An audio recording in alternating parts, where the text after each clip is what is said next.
Merhaba arkadaşlar. 2014 yılı hepimize mutluluk, sevgi, sağlık ve barış içinde bir dünya getirmesi dileğiyle herkese mutlu yıllar.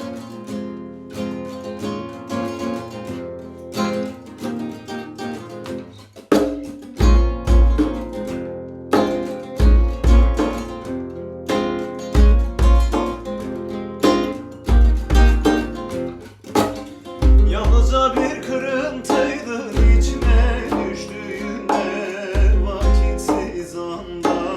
Bilmediğim bir neden beni alıp götürdüğünde o yerlere. Keder ve budalalıktan başka yaşamın anlamı var mıydı? Var mıydı?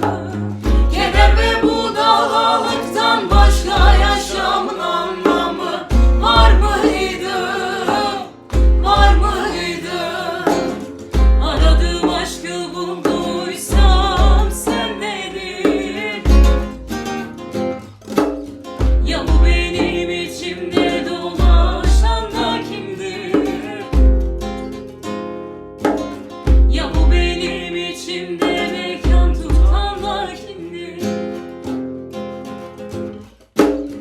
Adem evvelinden beri bir yanılmaz noksandı.